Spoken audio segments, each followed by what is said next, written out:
This is the first session of Zoom meeting Southeast Asia Biodiversity Media Bootcamp.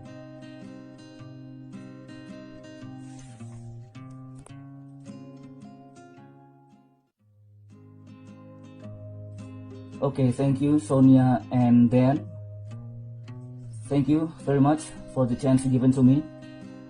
First of all, I'd like to say it is so exciting for me to meet you all here. It is a great honor for me to join the Media Bootcamp. My name is Ramadan Wibisono. You can call me Rama. I'm an Indonesian journalist from Indosiar. I work as a news producer in Indosiar, a private national TV station located in Jakarta. Politics that don't have a clear or definite answer. And if you're a long time in uncertainty. Questions from Ramadan? Okay, thank you. Okay, thank you Dan. You can call me Rama if Ramadan is Okay. too long. Thanks, Rama. Okay, thank you. Okay, thank Dan. And thank you, Jonathan. Thank you for the complete, interesting presentation. Hello, Jonathan? Yes, I can hear you. You can hear? Okay. Yeah. You can hear my voice well? I'm listening. Okay. Thank you, Jonathan. Nice to meet you. I'm Rama from Indonesia. I heard that from your presentation, there's some biodiversity threats. I'm just curious, besides your research, have you done a big or massive action to prevent those threats? Because myself, until now, honestly, I haven't done something big or massive to prevent the biodiversity threats in my country, especially in Jakarta, because the most threats of the biodiversity is disposing waste in river.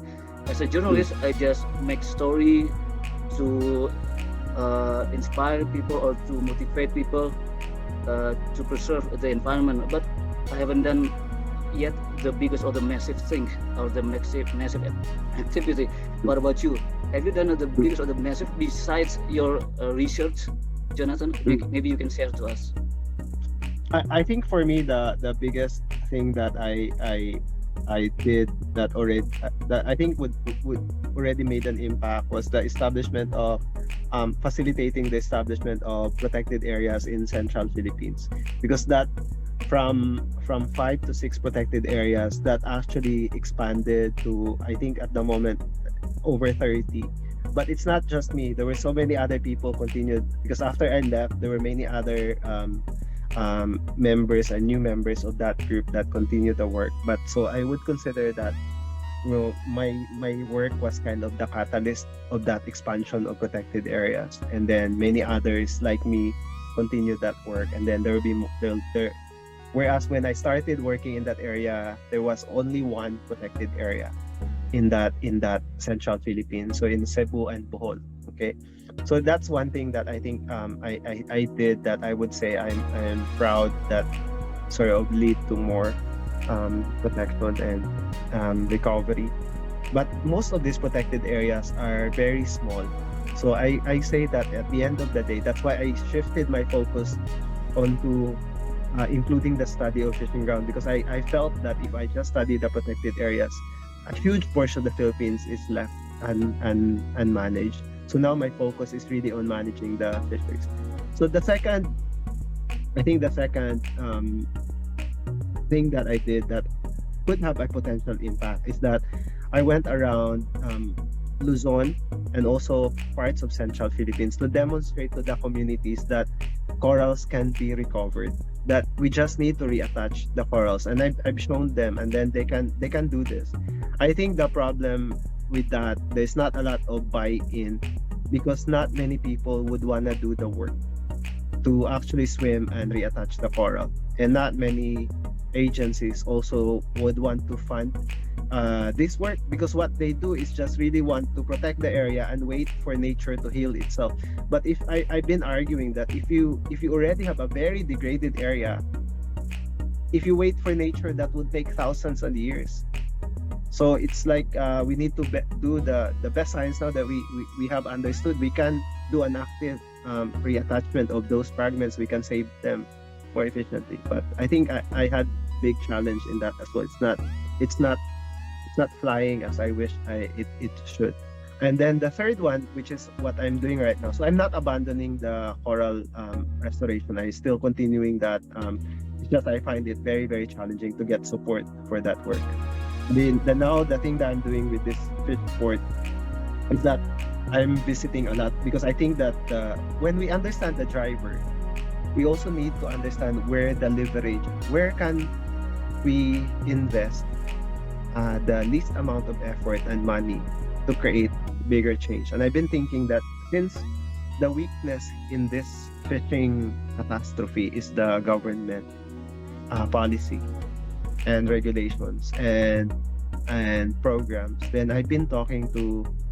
since January I've been talking to regional directors, regional Bureau of Fisheries, and now I'm really trying to reach out to the national fisheries. It's really hard, as I said, but I think that if I can get their ears, I think because they have a lot of money, they invest a lot of money, millions and millions of pesos on projects.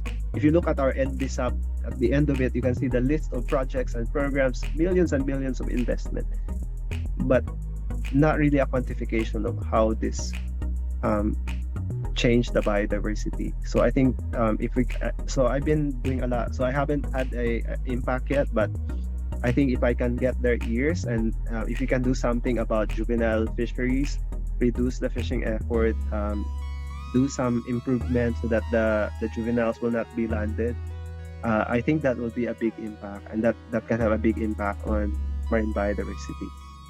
But again, it's still a challenge, a process, and I see myself working on this maybe in the next 3 years, and probably not making significant impact. It will be just a lot of discussion and talking.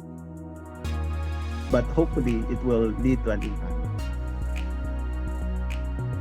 Okay. It takes time. Thank you. It takes Okay, thank time. you. Yeah. Yes. Yeah. So that's why I think this GAIA, creating stories, thinking about the stories, talking to people about the story, I think is the only chance we have to get people's attention. And then so the general public and the policy makers. Otherwise, nobody talks about it. People see the problem, but nobody discusses the problem. So again, we also need to be strategic with how we tell the story so that it leads to action. Yeah, thank Anyway. you, Jonathan. Maybe Yeah. maybe I can learn a lot from you or other participants from various background here to prevent those threats of biodiversity. Besides making story or covering story through my journalistic works, maybe we can do something,